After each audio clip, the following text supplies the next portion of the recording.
Hey everybody, welcome to the That's Good Sports Podcast. I am Brandon Perna, and joining me today is William Keys, King of the Andals, Prince of Sacramentoville, first of his name, breaker of LaCroix boxes. Accurate? Yeah. No, I think you hit the nail on the head. You did it perfectly. That's probably the best intro I've ever gotten. Yeah. Not only on the show, anywhere. Yeah, and all off the top of my head. So really, I'm getting good at this. Very good at this podcasting thing. The podcast classes have been paying off. Yeah, the podcast classes. Rule 1, know what you're going to discuss on the podcast. Well, here's the thing. Rules are meant to be broken. Yeah, it's really the hardest thing you and I sort of have speaking to. Like, what the fuck do we talk about today? The challenge really is, like,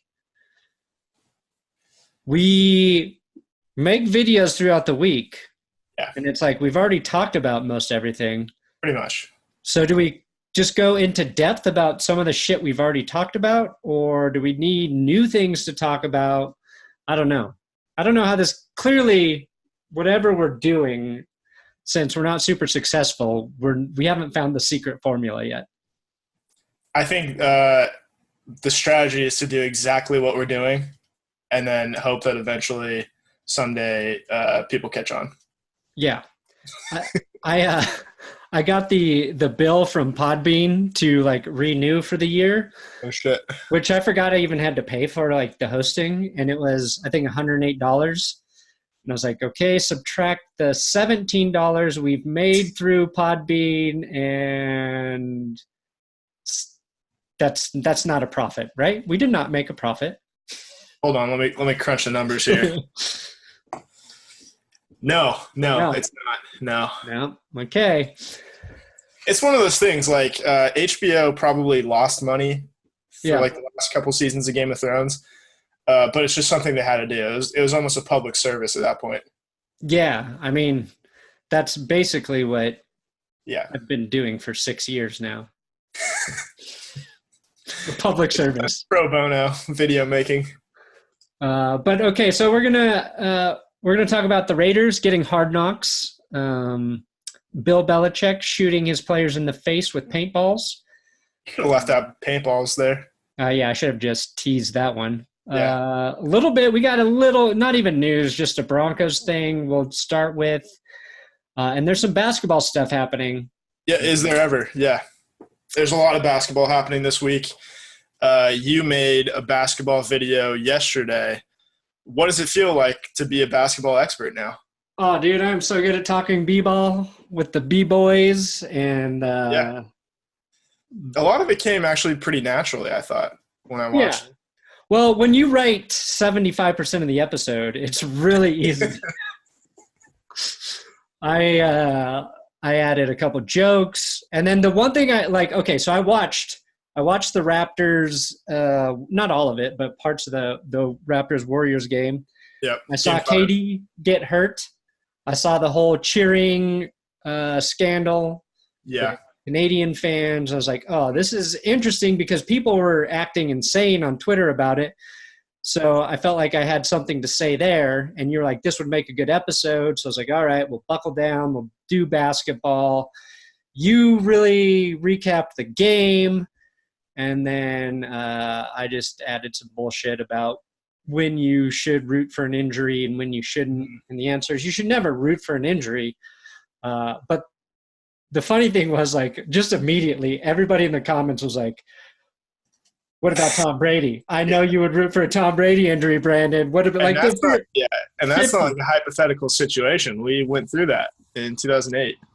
And I think, like, somebody said it's one of those things where you think it, you just don't say it. And that's where I'm going to leave that. You know what? I'm thinking it and saying it right, not saying it right now. So right. Well, I think the KD injury brings up, like, a good point. Yeah. If you were somebody who was on the fence about whether or not you should root or cheer for an injury, to me, like a big part of that is you never know the extent of an injury. Sometimes you do. Like Alex Smith, you knew right away he was fucked. Like, Yeah. there are injuries, but Alex Smith like they hate Kevin Durant. Right. He's like one of the top 5 hated athlete in sports right now, and has been since he came to Golden State. Yeah, it's crazy. And but like KD's injury, like right away didn't look bad, but with ligaments and different things, you never know. Like, turns out it was pretty bad. Turns out he confirmed he ruptured his Achilles. So a lot of armchair doctors on Twitter. Exactly. So like that's, to me, it's the biggest thing. Like Garrett Bowles, when he hurt his leg a couple of years ago, you would have thought his career was over. You know what I mean? By the way he reacted. Right, yeah. And he missed like a week. He missed a week. It was a bone bruise. And people get – that's the thing. Like, people gave him shit for crying and overreacting to an injury. Just don't know. Like, maybe it just hurt really bad. Yeah. Like, KD seems pretty tough because his Achilles ruptured and he didn't show a lot of pain. You're just like, ugh. Right. Like, you would have – like, Paul Pierce came back into the game after they wheelchaired him off the basketball off the court in the finals. Yeah. Well, that was after he shit his pants. So yeah, did he is that true? Pretty much, yeah. It was a theory for a long time, for 11 years since that happened. His pants. And if you don't make any strong effort right off the bat to deny that you pooped your pants, that rumor is not going to go to bed anytime soon. So, although if you are in that place where you have to say, no, I did not poop my pants, you're better off just not saying anything at all, probably. Right. They're going to be like, did he actually poop his pants? Would you rather shit your pants in an NBA Finals game or rupture your Achilles? I have one question for you. What color are the shorts? White. No. Achilles. I'm sorry. Achilles will heal eventually. But that brown stain will never – it may wash off the shorts, but it will never wash off of your soul and your reputation. That's actually a really great point. I think as somebody who is trying to be seen as a comedic presence, I would go with shitting my pants. You think that's going to, help? Do you think that's I think, after the initial embarrassment, a year later, being like, yeah – I was really good at basketball, and I was the guy who shit my pants on the court. I feel like, to me, I could have a lot of fun with that. Not everybody could. Yeah. No, you have to have the right attitude about it. Yeah, exactly. And it helps, if you win. I'm pretty sure the Celtics won that game. Right. So to say you pooped your pants mid-game and still won, I think is about as powerful a move as you can get. Yeah, you're right. That is a power move. Right. Shit your pants, and then you come back and, yeah, he hit a clutch 3 or something in that game, I believe. Yeah, after he cleaned up. Yeah. And probably changed his shorts. I hope. I don't know. Was that the Lakers-Celtics series? Yeah, the first one. Yeah, I watched all of those. That's when I used to watch basketball. Is when I worked at the porn factory, and I worked the swing shift, so it was in the evening, and me and this other guy would just take really long dinner breaks and watch the basketball games in the break room because there was no supervisors there. So, Oh, I would expect them to run a really tight ship there, but yeah, I don't know. All right, well, let's. That's enough banter, okay? Let's talk about – cut out the banter. We have serious stuff to talk about. This has been a heavy news week, especially – so heavy. Heavier than a shorts carrying a full bag of basketball shit. Yep. Okay, so I saw this thing, I think in Reddit, from James Palmer, and it was saying that Broncos Bradley Chubb started watching Khalil Mack tape once Vic Fangio was hired in Denver. That was not something I had heard. Also, I haven't been paying too close attention, but Fangio supposedly has had Chubb in the same role that he used Mack last season. And that role is to sack the quarterback a lot. Right. So I looked up Khalil Mack's stats last year compared to Bradley Chubb's. So Khalil Mack in 13 games that he started, 1 interception, 1 touchdown, 6 forced fumbles, 12 and a half sacks, 18 QB hits. Chubb in 16 games, 0 picks, 0 touchdowns, 2 forced fumbles, 12 sacks, 21 QB hits. So my question to you, Will, is do you think Chubb will outproduce Khalil Mack this year if he's used like him? Maybe not all around, but if you were going to bet on one area, where do you think he will maybe be better the way Fangio is going to utilize him? I think he might get there on the quarterback hits. I think he might beat out Khalil Mack. Can I just say that the 1 interception, 1 touchdown from Khalil Mack, that was on Deshaun Kaiser in week 1. So that absolutely does not count towards anything. Fair enough. It wasn't even Aaron Rodgers. It's going to look like, he had a pick 6 against Aaron Rodgers in week 1. It's like, no, that was when Aaron Rodgers hurt himself and then came back gloriously and won the game on Sunday Night Football. But there was a brief second quarter where Deshaun Kaiser was stinking it up for the Packers. I don't think he's going to beat him on sacks, primarily because Khalil Mack doesn't have competition on the other side. Maybe not as good of competition as Von Miller. That's about as good as you can get on the other side. So there were like a few sacks where like they just split because they get there at the same time, or like, Von Miller just gets there first, where Chubb could have gotten his own sack and it's like, oh, my teammate beat me to it, which doesn't sound like that bad of a problem, but it's going to result in a few less sacks a season, I think. But he might get there in quarterback hits just based on yeah, well, he already had more. He had 21 more. to Max 18 QB hits. Yeah, and he seems like a guy that can stay healthy, whereas who knows with Khalil Mack. But I think it's interesting that you can watch tape on Khalil Mack as opposed to just like watching what Von Miller does all the time, because I think if you watch Von Miller on tape, a lot of the time you're just saying like, okay, that's just a freak of nature and I can't physically do that. Like I can't bend my body horizontally like 90 degrees like that and get past the right tackle. I have to actually figure out how to, get the right hand fighting and whatnot to beat the tackle. I can't just time the snap perfectly like Von Miller does, because he just has supernatural pass rushing abilities, whereas Mack is probably more of a technician, although he's also very strong. Right. You can't just be like, oh, I'll just be really, really fast like Von Miller. And also for Khalil Mack, like you can probably just skip the playoff tape too. Not a lot there to see.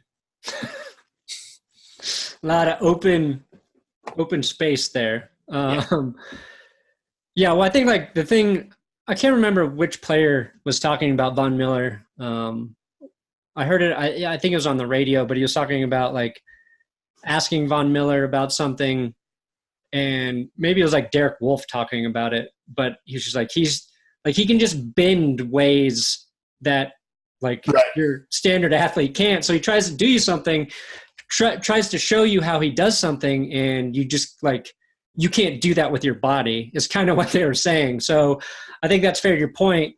And saying like maybe Mack's a little bit more similar to Chubb in their style of play because of their sort of athletic build maybe.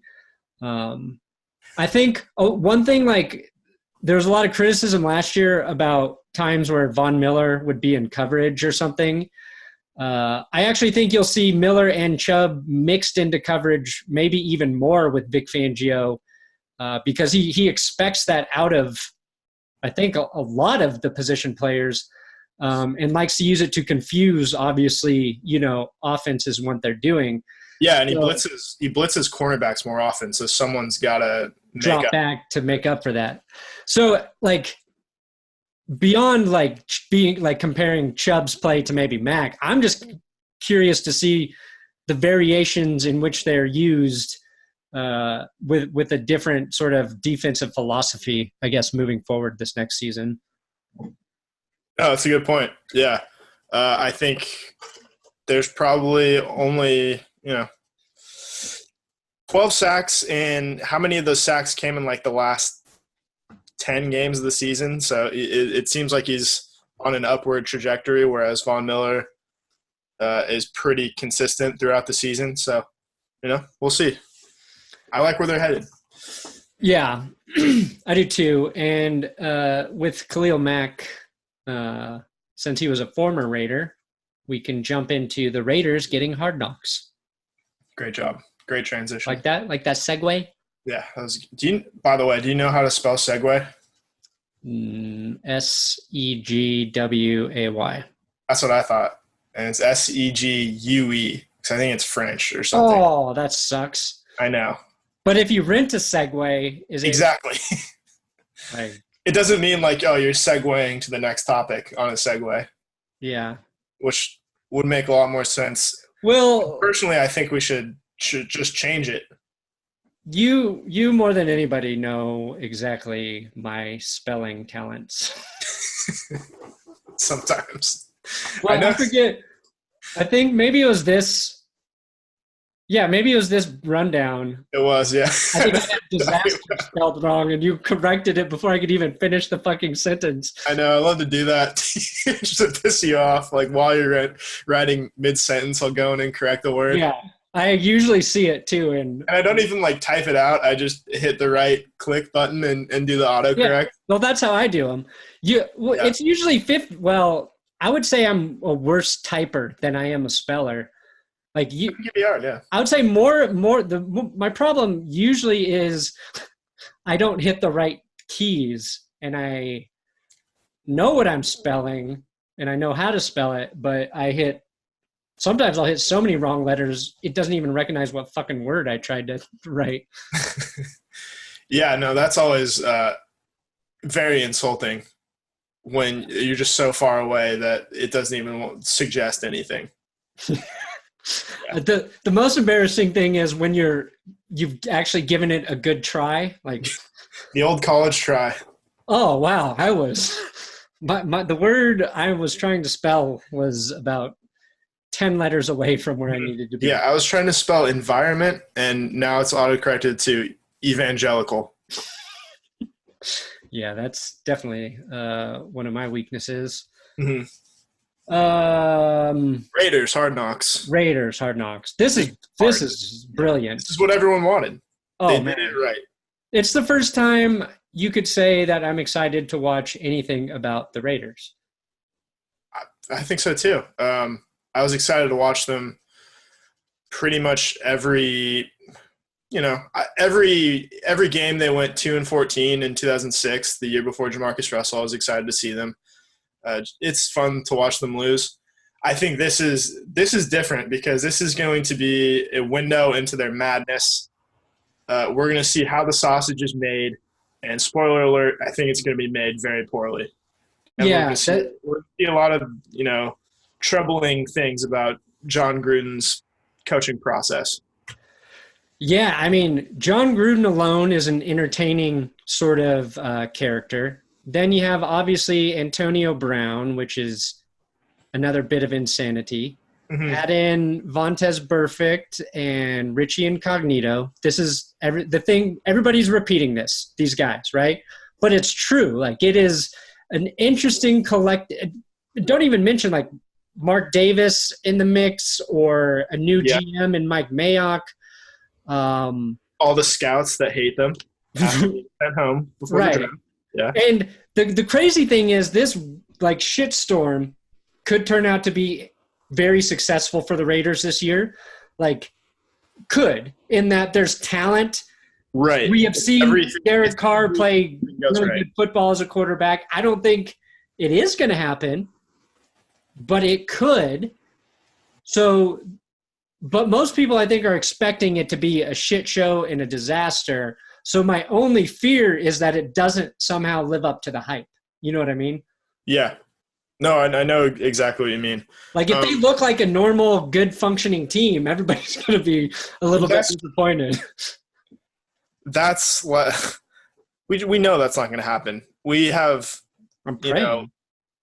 60 years of evidence that is not the case. So why it would although it could just turn into, the only way that does happen is if they use it to their advantage and turn into like a North Korea propaganda machine.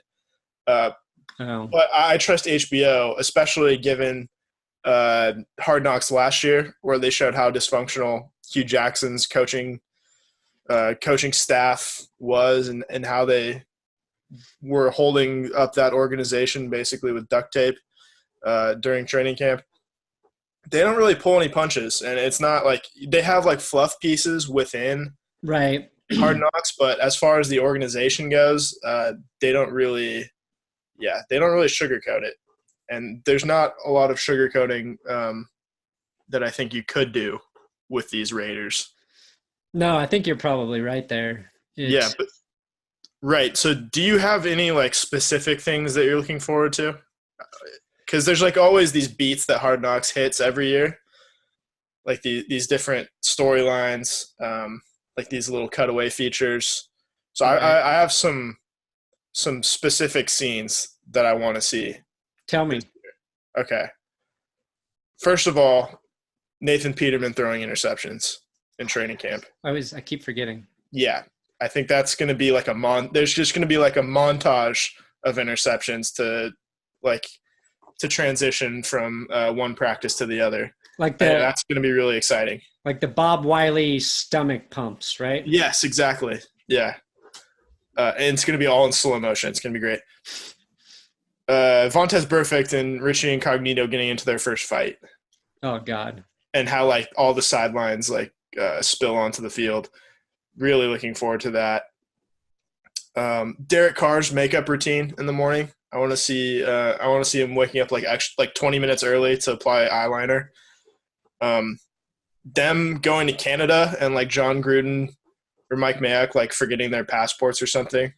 I think. Oh, do they have a preseason Canadian game? Yeah, they're playing in Winnipeg in the preseason. Nice. And we forget that they hold their training camp in Napa. So I think someone, maybe Antonio Brown, more likely Richie Incognito, is going to get really shit-faced at a winery. They got to get wine drunk, yeah.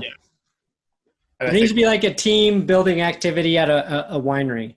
Mm-hmm. That might be like an HBO extra that they only show online. But trust me, I'm going to be watching all of that content. You should be honestly, you could be a producer for Hard Knocks. I just watched it so much that like it's like I've got the formula down. Yeah, no, you got it. I mean, the thing I always think is formulaic in Hard Knocks is their like use of montages. Mm-hmm. I mean, you kind of have to have a formula when you're putting out an hour-long episode in the course of a week. But no, they have their formula, and if it works perfectly. So the thing that's nice, the Hard Knocks did the Chiefs a long time ago, right? Yeah, like the Brody Croyle team. Yeah, like I don't even remember any of that shit. So it's nice that it's in the AFC West, in that like I'm much more familiar with all of the AFC West teams. So I'm curious to see like which guys they focus on that are going to be like the unknown guys that maybe I'll actually know who the fuck they are this time around. Yeah. There's going to be, I can guarantee there's going to be something about Josh Jacobs' tough childhood. That'll probably actually be pretty interesting, but like that's tailor-made for Hard Knocks. Right. There's going to be a few undrafted players. I'm going to say Keelan Doss because he went to college like half an hour from Oakland. Let's see. I was going to say Derek Carr and his relationship with Jon Gruden, but that's so like it's almost like too passive-aggressive to convey on camera. They have such a weird relationship. Hopefully there's like a big trade or something. Like imagine if Hard Knocks was rolling while they traded Khalil Mack last season. Oh yeah, that'd been cool. That would have been huge. Did that happen was that like the final week of preseason? When was that? It might have been like right after the last preseason game. Yeah, it was late. I mean, and I think like your Nathan Peterman interception thing, I think there will also there's got to be like a Jon Gruden soundbite supercut too. There'll be. They're gonna have I mean, it's hard because Gruden's been on camera so much. He's had the QB football camp or tape or whatever the hell that show is he did. Mm-hmm. But that was done by ESPN. Yeah. Someone who's going to be like more forgiving and definitely want to be a little bit error on the side of keeping like Jon Gruden happy. Whereas, I mean, HBO, maybe they get some better nuggets from Gruden.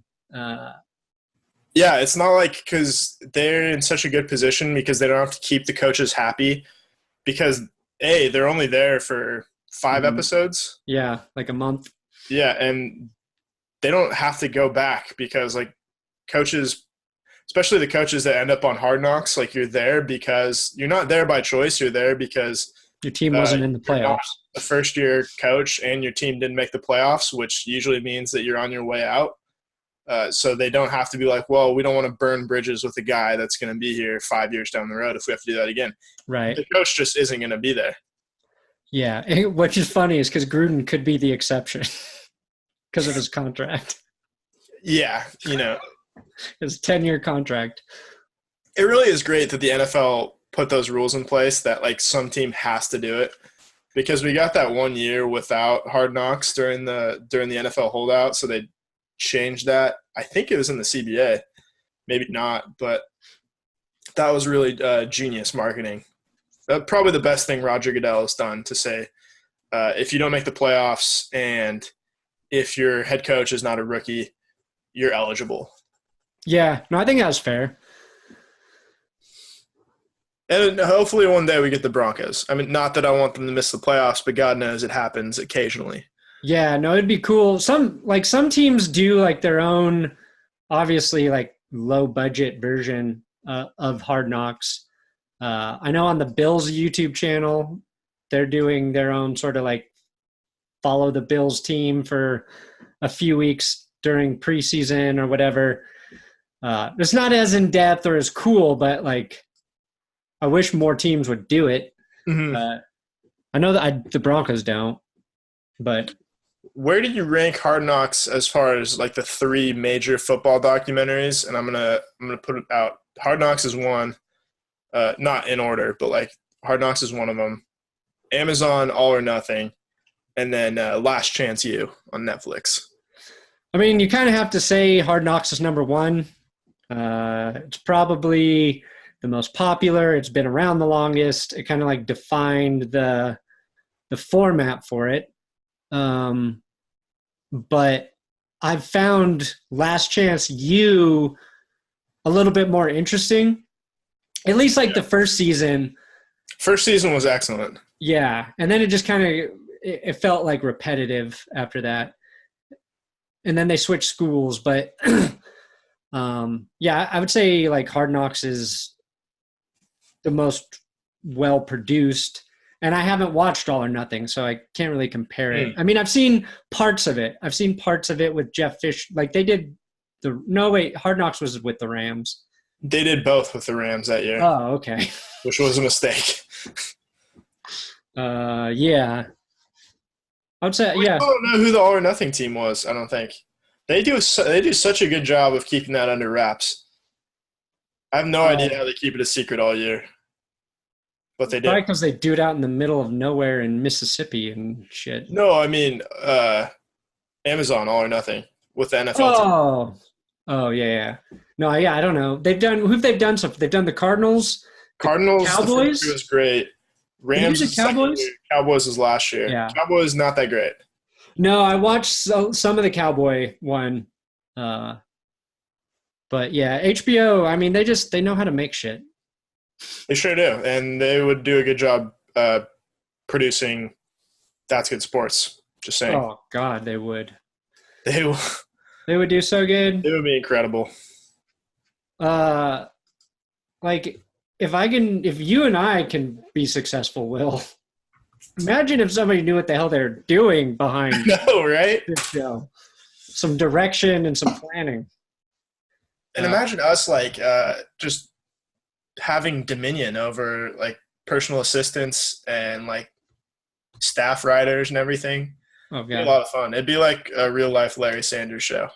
Yeah, I mean, that's one thing I have wanted to pitch so bad is a real version of the Larry Sanders show, but it's a sports show, which it's like the first half of it is like trying to put the show together, and then you actually give them the show in the second half. So it's like you're producing a 12-minute show, but the first 12 minutes are like the story of trying to put the thing together, which is kind of what Sorkin did a little bit with Sports Night, a long time ago, but that was all fictional. No, we want it all documentary style. Or like the other version is basically more like Home Improvement in that it's a sitcom. Okay. Where the main character has this sports show, but like South Park in that it stays relevant. So you have to shoot it right and shoot the show that week. So the story goes around with the actual news that happens that week. Like this week we're talking about like Kevin Durant on the show. Exactly. So like that would be what's in the show, and then you build the story. And you may have to spend like the off season of the show writing your story arcs. Right. And then having like a template that you can tool to do it. But like I would love to just be in a position to try to do some of that shit. But HBO, if you're listening. Anybody here work at HBO? Might be. And here's the thing. HBO would be choice number one. I think we'll also accept Showtime. Yep. Right? Yep. Stars, no. Cinemax, maybe. We could – I don't know how the advertising – be the big fish in the little pond over there. Yeah. I mean, we're in between like Strike Back and some softcore porn. Yeah. If we can incorporate nudity to the show, I'm open. Open. It'll be in your contracts, yeah. That's for sure. I wonder if like a place like that would if they seriously considered like doing my show, if they would force me to go through and scrub some of my videos, like get rid of them. Which videos in particular? Like say that we wanted to have a guest on the show that I talked a lot of shit about in an episode. You know what I mean? There's an easy one to say in Tom Brady, which I don't think I can scrub clean altogether. But no, you just have to delete your channel. Yeah. Which I would do for the right amount of money. I'll tell you that. Absolutely, yeah. It's just that Brady would never come on the show regardless. No. Oh, man. I would kill to be able to interview him. That'd be like the number one person I'd want to interview. Question number one. What the fuck is wrong with you? Like, and I would approach it like a civil person. You'd have to. I would say, look, man, I've given you an unfair shake on my show. Nobody has shit on you more than me, probably. What I want to do is an interview where I continue to do that. But halfway through the interview, you turn the tables on me, and you end up making me look like an ass. Like to me, it would be really funny if I went in there and Brady was able to like eviscerate me somehow. You know what I mean? Yeah. I think that's funny. I don't know if people would like it, but like to me, because I don't take it that seriously either, but I don't know. I think the ideal situation for that is if Comedy Central ever did a roast of Tom Brady.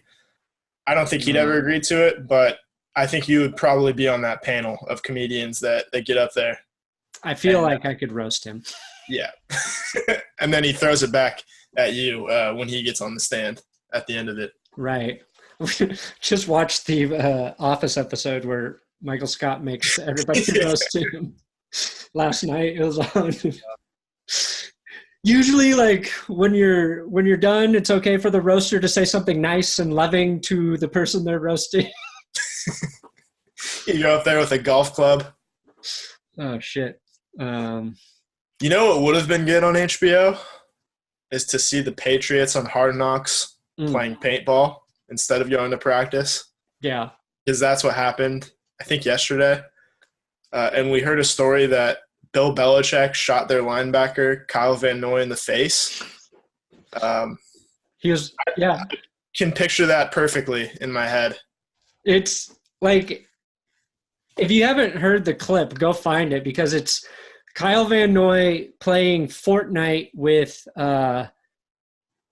is it Hightower? I think he's playing with Donta Hightower. I forget. He's playing Fortnite with the teammate, and he's talking about his tooth hurting because the mask he was wearing hit him in the face from the impact of the paintball. And Hightower's like, "Oh yeah, who shot you again?" And like Kyle Van Noy like laughs. He's like, no, tell me, who shot you again? He's like, no, I ain't say, like, he was embarrassed. And then at the very end, he was like, Bill got my ass.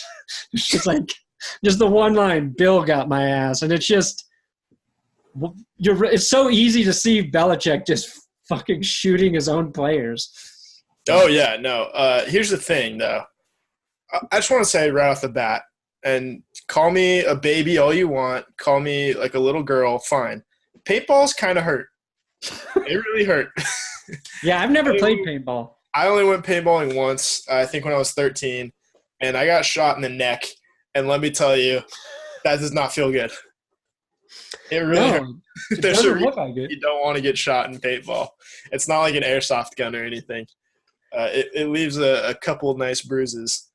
But I can just picture Bill Belichick shooting everyone without an ounce of sympathy.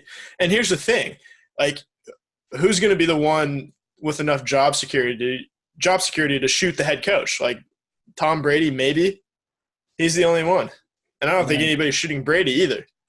Yeah. It's like letting Vladimir Putin score in a game of hockey. that clip of Putin scoring is amazing.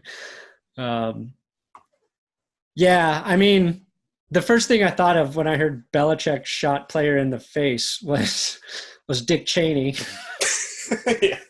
That was literally the first thing. And then the second thing I thought about was this is because he excused OTAs 2 days early. And let's clarify, too. Dick Cheney is one of Bill Belichick's role models. Right. Yeah. And I think Belichick's like a war history buff too. He is, yeah. So he probably takes his military serious. Strategy and like probably flanked Van Noy and cut off his supply routes and yeah. Yeah, he was thinking about this weeks before it even happened. Yeah, flooded the grass behind him. But like one of the things I wanted to talk about is I know James Marilat over at 104. He writes for 104.3 The Fan now. When Vic Fangio gave the Broncos the afternoon off and did the field day, like he plays the contrarian, like that's what he's done. Yeah. And I know James, he's like a nice dude, and he knows what he's doing. But he just wrote an article about like how the Broncos shouldn't be taking practice days off, which is obviously like so funny. Just to get people like worked up. And then you see like Bill Belichick do it, and it makes it even look, more ridiculous. And I just thought it was like really funny because I was pretty sure somebody would mention that on Twitter, and somebody definitely referenced like 104.3 The Fan putting out that article when they saw Bill Belichick did it. Yeah, well, Bill Belichick's been there for 20 years, and Vic Fangio is a rookie head coach, so he needs that time to install the system. Well, that was like one of the points I got at in the basketball video we did is it's like the sport debate format works because every subject is debatable. Everything. It's true. Anything, yeah, you could pick anything, and people can – they can play devil's advocate or it really is performance art. Yeah. I mean, I think the same thing can be said with politics, but like sports, it's more fun because it's not as serious. And it's why like guys like Skip Bayless make so much money. Yeah. That's why Stephen A. Smith is the highest paid on-air personality at ESPN. Yeah. It's not because he knows the most. We know that. Yeah. Although I've made some pretty big errors. Hunter Henry can attest. In our but take solace in knowing that you're not the highest paid YouTuber. So That's right. Not even fucking close. Yeah, you're only like third or fourth. Yeah. In a bad year. It would be funny if like somehow, as mildly successful as my channel is, I turned out to be one of the highest paid YouTubers. It would be funny because I'd be so rich. Yeah, no, you could. I could pay you so much more money. I could pay you what you're worth, Will. Really. So I'd be taking a pay cut in that case. The last football thing I want to talk about is Pete Carroll said he expects Mychal Kendricks to be available this season. Kendricks, of course, got busted for the insider trading. Mm-hmm. His sentencing has been postponed 3 times so far. Kendricks played in 3 games last year, then served an 8-game suspension, and then went on IR because he got hurt in the first game back. But I thought it was really interesting because this is a white-collar crime that the NFL could easily get around. So Pete Carroll saying he's confident that Kendricks can play this year, to me seems like the most, slimy sort of thing to get out of a crime, because like the NFL should feel embarrassed if they don't help Kendricks avoid getting out of this. You know what I mean? Like this. They're helping. Yeah, they're actively helping Tyreek Hill right now. So right, and this is their bread and butter. Like insider every trading they have they know guys that know judges to help get him out of this shit. And Kendricks was like somewhat an ignorant bystander in what was happening. He said he knew like something wasn't completely legal, but he didn't understand exactly like the. Yeah, it's like Barry Bonds. Like I didn't know that they're injecting steroids into me. It's like I just thought it was like a potassium supplement because I was getting cramps in my leg. Yeah. My head was getting huge, and I was slamming dingers at an alarming rate. But I didn't balls shrunk to the size of marbles. I realized, like, to be able to talk about baseball, you just need to say things like jacked and dingers. And it's a lot of penis euphemisms, essentially. Like dongs is a home run. Yeah, like jacking one. Basically, it's an extremely phallic sport. You're holding like that baseball bat. You're right. Yeah. Putting chalk on your hands before you grab the shaft of a bat. Correct. Everybody understands that. Choking up on it. Yeah. Yeah. No, let's just say, psychologists would have a field day exploring. I'm sure there's been many a book written about the relationship. Yeah. I mean, we've talked about this before on here, right? With the use of the word penetration by football announcers. Yeah. No, it is just should be outlawed. It's on the mind. Like when you're watching a sport as aggressive as football, it builds up. Even watching it, I think, builds up testosterone, which makes you think of sex, and that's probably why John Madden drew so many penises on the telestrator.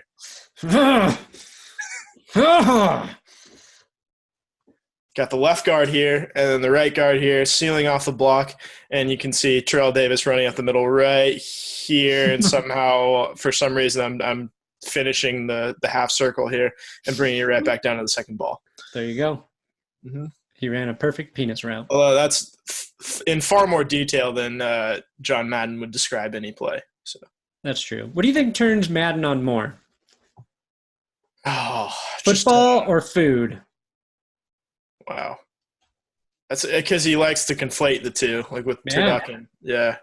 I think the one thing that turned him on more than anything was Pat Summerall pronouncing the comma in Murder, She Wrote. It's like when they're on CBS together, the game would always be followed by an episode of Murder, She Wrote. And then it became such a joke between them that when they moved to Fox, obviously Murder, She Wrote was still on CBS. And so the show that came up on Sunday nights after the game was Married with Children. So Pat Summerall would pronounce it Married with Children. after the game on Fox. Yeah, I remember you writing that joke in one of our episodes. Yep. And I didn't know the reference then. Well, now you know. Now I know. All right. The thing with Kendricks, though, and I think you're kind of alluding to it in the rundown, in blue-collar prison, there's nothing really to do other than pump iron all day and, maybe play, prison yard sports. Like O.J. Simpson was the GM of their intramural sports league. In white-collar prison, I assume all you can do is, make crafts with Martha Stewart. And if there's any sport being played, it's got to be like tennis or something. Maybe badminton. Croquet, maybe? I don't know. No, yeah, because I don't think that gets you into football shape, right? That was a decent joke I wrote in there, is that Kendricks got injured because white-collar crime doesn't make you tougher like regular crime. That's right, yeah. No, it's sad. It's sad. I feel bad for everybody that has to go to white-collar crime and not come jacked. Exercising your brain, not your biceps. Someone's been in blue-collar prison recently. You like that? Yeah, general population based on those biceps. GP, and I was running the show. Are you wearing a frat shirt? It's Phi Slamma Jamma. Oh, yeah, that's definitely a frat. No, it's college basketball sports reference. I know. I don't know what it is. I got it for free from my friend's T-shirt company. Not bad. I've had it for a long time, and it's just like one of those soft, nice T-shirts. Yeah. But I do like people to think that I was in a frat. You want to shout out your friend's T-shirt company? No, because the funds. My friend doesn't work for him anymore, and the guy didn't pay me for video services I was in the process of trying to make for them. Oh, in that case, the T-shirt is not soft and is very uncomfortable. My wife always asks me why I still wear them. I'm like, they're good shirts. Oh, what can you do? Yeah. What can you do? Bad businessman, good craftsman. Let's end with just a little basketball talk. Yep. Okay, so the last podcast, we did a big Game of Thrones talk at the end. And you, I think, reshared somebody tweeting, saying, loved you guys talking about Game of Thrones and TV, was my favorite part of the show. And then I posted a question, which was cool. And then I posted a question about with the YouTube shit, what people wanted a video made about. And some guy was like, do the Giants episode. I don't want to hear any more about YouTube or Game of Thrones. That was hard enough to listen to in the last podcast. So it's just like, I don't understand why. You can just turn it off, man. Or you can just hit skip. We warned them. We said, we're going to talk about Game of Thrones now. But I'll never understand it. I respect the loyalty, I guess, of the guy listening through that. It'd be one thing. Listening right now. Yeah, it'd be one thing if we were talking about this in the week before the Super Bowl. Right. And it is June. That's the thing. I wasn't mad about the comment.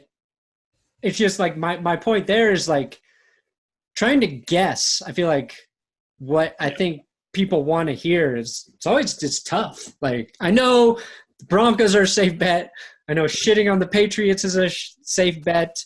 AFC West is getting stronger. We got a lot of Chiefs fans. I got Chiefs fans here, which I respect. Chargers fans just seem like they're never over the top one way or the other. I think they've been beaten down for so long by usually having a good team and knowing they're not going to go anywhere. And I'm usually pretty fair to the Chargers outside of making fun of Phillip Rivers a lot. Yeah. Raiders fans I have not been able to win over, I feel like. I think we got a good comment from a Raiders fan a couple weeks ago, though. Did I? I think so. Yeah. I'll try Generally, they will downvote the video when I talk a lot of shit about the Raiders. But it's a guessing game. What are you going to do? You can't make everybody happy. You can only make yourself happy. No. And I really liked the Justin Bieber Tom Cruise fight video, but not as many people want to watch it. I don't know why. When that eventually becomes available on pay-per-view, I'll pay any amount of money. Oh God, that'd be such a fun thing to watch. It'd be such a fun thing to get drunk and watch. Anyway. And ideally it lasts like as long as a football game. Yeah, 3-hour fight. Although I still think Cruz would kill him. He'd probably kill him in the ring. Yeah, I feel like Tom Cruise is probably tough. He is. I mean, people are saying, oh, Bieber's 2 inches taller. He's got a longer reach. He's, whatever, 31 years old or younger. Have you seen Cruz and have you seen Justin Bieber? That's all I need. That's all I need to know. Look at the muscle definition on Tom Cruise. Look at Biebs. He's spent the last 5 years banging chicks and hanging out at your local gas station. In a way, like, I would rather fight Justin Bieber easily. Absolutely.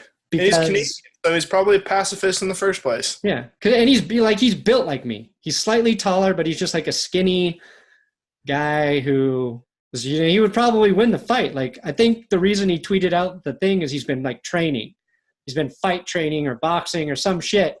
But I would rather fight him than Cruz has been training since. We need to understand this. Cruz has been training since The Outsiders, since Risky Business. Yeah. This is not his first rodeo. No. You know who's an actor? Every time I see him, I always just think that guy would just kick my ass. And not like The Rock, which obvious. Yeah. But every time I see Josh Brolin, I'm like, that guy would just destroy me. Is there like a dude who looks more like a manly, like tough dude than Josh Brolin? I don't think so. Especially in No Country for Old Men when he's got the mustache too. Yeah. Yeah, he would probably he'd end me. I think I was gonna say John Hamm, but he's just become too stylish. Yeah. He's just wearing scarves to St. Louis Blues games and shaving his beard in the middle of a playoff run. Like, kind of loses some of his he doesn't have to hand over his full man card, but maybe turns in the platinum one for a regular man card. Every time I see John Hamm, I think I wish I had a job where I could drink as much as he did on Mad Men at his job. Well, what's stopping you? Self-respect. Yeah. Well, that's your problem. Got to get rid of that, first of all. That has no place in this industry. Now that I'm a bourbon drinker or a whiskey drinker, I wish I could go back to the 50s and just have a job where I would never get fired and I could drink and make good money. I know. We were really, as men, we were really born in the wrong era. As white man, the gravy train is starting to sail. I know. Couldn't have been born in like 1925. Fuck this shit. Although we probably would have had to fight in like a major war and probably die. So yeah, and gotten cancer from smoking so many cigarettes every day. It's the little trade-offs you have to make. Yeah, small sacrifices. So speaking of the NBA Finals. Yeah, let's finish basketball and get the fuck out of here. So are you gonna watch? Are you gonna sit down and watch Game 6 on Thursday? I'm gonna try to. Okay, I'm excited for that. Who do you think's gonna win the series though? Because the Warriors have the momentum. I know in the video I wrote that I thought the Raptors were gonna win, and so I basically just gave you my opinion to speak on the video because you kind of said you basically kind of hinted at that the last podcast. Right. You said the Raptors were a tough matchup for the Warriors. And I like the one thing I've learned by watching basketball this round is that Kawhi Leonard's a lot better basketball player than I thought he was.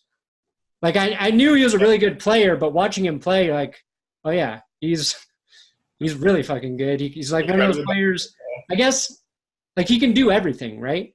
Like, yeah, no, that's the thing is he's a major two-way superstar in a way that no one on Golden State who's healthy is. Durant is arguably a better offensive player right now. I mean, it's hard to argue, really, because he can get up a shot over anyone just by how fucking tall he is, and he can shoot from anywhere on the floor. Probably not as tenacious a defender as Kawhi Leonard, but he's longer, which lets him guard more positions, which is important because in basketball you're switching a lot because of picks, and you have to cover, more than one type of player. So it's really valuable to have a guy like Kevin Durant who can guard a guard and like a power forward. So it really hurts them in this series. And I think going back to the Toronto fans, it's like you can sort of like forgive them for seeing Durant get hurt and them cheering based on like, oh, we got this now. It's a foregone conclusion that we're going to win the series.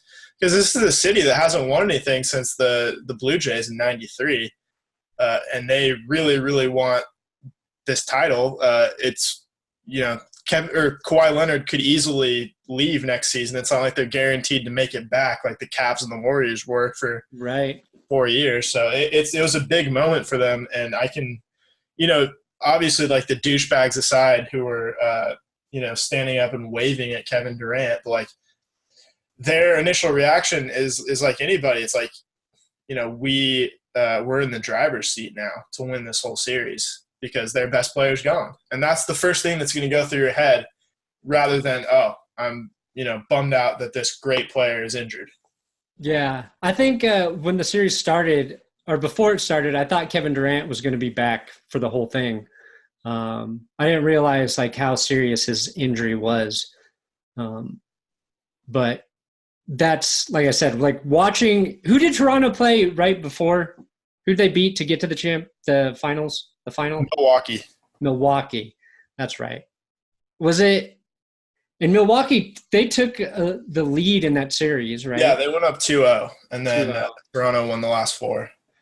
Yeah. So I thought like since Toronto kind of struggled in that series early that the Warriors would beat them, and I thought Kevin Durant was coming back.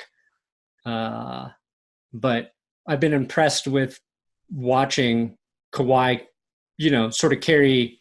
It's funny. It's like because you told me there's a lot of good talent on the Raptors, but it's similar in that there's so much talent on the Warriors, and previously they've faced the Cavs and LeBron, and it's been LeBron carrying the team, and it's like the same story again with Kawhi sort of carrying the Raptors against them.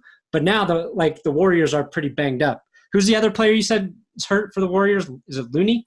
Yeah, Kevon Looney is out for the rest of the series too, which basically means that they have to play DeMarcus Cousins a lot, which it slows them down. Like that, Cousins is still kind of out of shape because he was hurt too. They didn't think he'd be playing, so he got hurt in the first game of the playoffs. And he doesn't really – it's hard to say he really fits in the offense. He makes plays, but he also makes a lot of errors. Like he was almost the reason that they lost Game 5 because he got called for that moving screen, which gave Toronto the ball back and the chance to win. But, like, the thing is, like, Toronto's are inarguably a more talented roster than the Warriors are right now. But it's almost as important to have, like, if you cut it into who has who has 2 out of the 3 best players in the series, you'd say right now Kawhi Leonard's 1, but Steph Curry and Klay Thompson are 2 and 3. And I think in some circumstances it's better to have 2 of the best 3 players in the series than to have the better roster overall, because especially in these moments, the discrepancy between like the role players and the superstars becomes so large in the finals, which is why like Golden State doubled Kawhi Leonard on the last possession. It's like we know that if he gets open, he's odds are he's going to make a shot, and we'd rather take our chances with Kyle Lowry in the corner and leave him open rather than even give Kawhi Leonard a contested look. And it worked out. Yeah, no, it did. Kawhi Leonard or Kyle Lowry missed by, roughly 7 feet. Wasn't even close. Well, I think it was tipped. Come on, people. I think it was tipped. Was it tipped? I think so. No, that's fair. I didn't look at it that closely. Every It's now and fun. then you see an NBA player like just miss a bad shot, and It's very relatable. it's always funny to me, and it is relatable. Like, Yeah. yeah, see, that can still happen sometimes. Mhm. It's Um, funny when professional athletes screw up. It really is. It makes them more like us. yeah, I love it. That's why I'll even people. I wouldn't miss a shot that bad. Come on. I would. I haven't shot a basketball forever. It was always like my worst sport, basketball. I wonder why. Too much. What is that short thing? I think it's short. No. I already ran out of short jokes in the Tom Cruise Justin Bieber fight Oh, episode. yeah. Yeah. I thought that was a good joke we referenced a couple times. Mm-hmm. You liked my Home Alone one, didn't you? That was very good. That was a joke like I started and I didn't know where I was going. A lot of the times those are the best ones. Like how do I make this fit in some way? Mm-hmm. Yep, that's how you do it. And a few of those movies had way more than 3 too. I was like, nobody's gonna give a shit. There's probably like 7 Home Alones, but like 4 of them went straight to DVD in like the early 2000s. Yeah, there's been a bunch of Terminators and. Oh yeah. Okay, okay? So I tweeted that Anthony Davis was traded. Sure isn't. I got the fake Adrian Wojnarowski. Is that Wojnarowski? Yeah, Wojnarowski. The Woj bomb. The Woj bomb, yeah. I tweeted the fake one. Mm-hmm. It was right before this. Like, oh shit, that's big news. Something we could talk about. And immediately somebody's like, fake.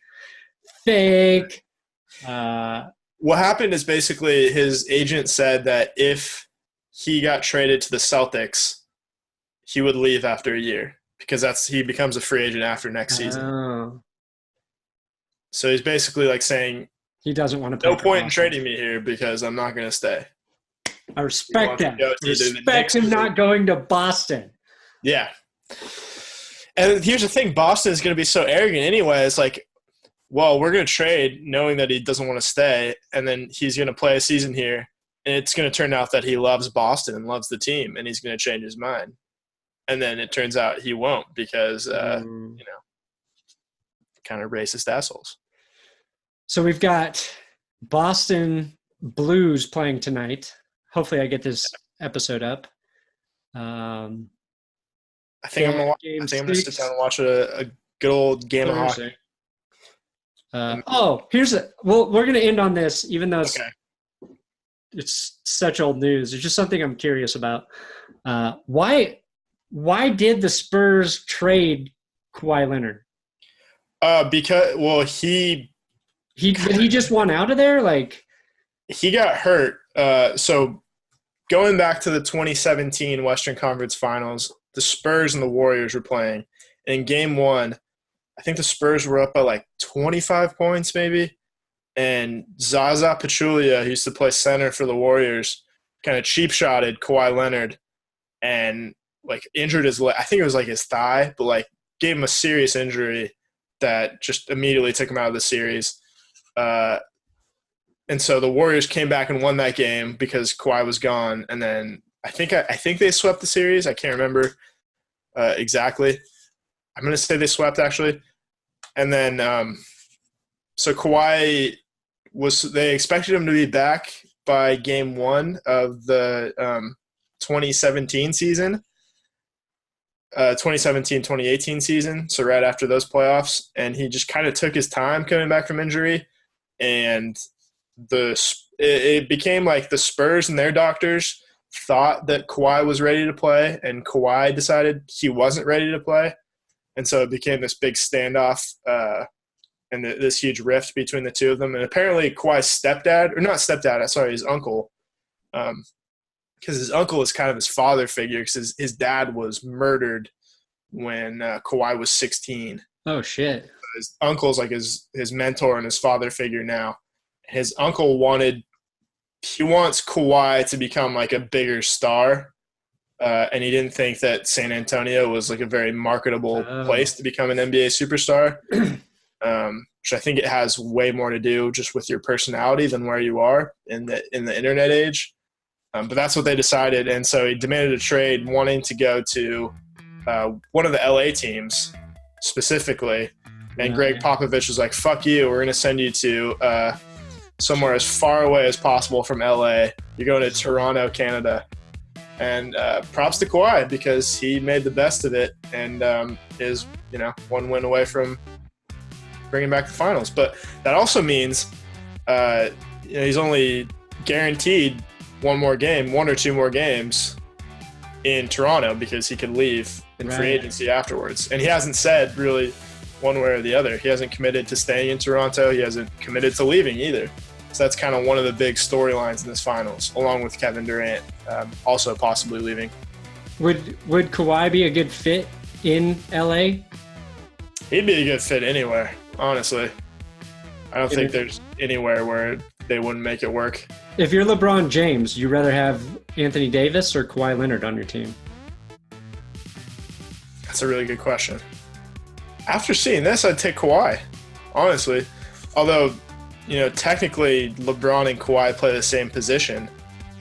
Although they'd find a way to make it work. It wouldn't really matter. LeBron basically can play everything. 4 positions. So they'd make it work, but I think 5 if you're counting coach, Will. Ooh. Well, there's 5. Yeah, okay, sure. Yeah, all right. It's kind of the GM more than he is the coach. Okay, fair enough. All right, Well, thanks for answering my basketball questions and educating me, Will. Anytime. Smarter. Make sure you follow Will on Twitter @Wilkie6 for his hot LaCroix takes. Once a week.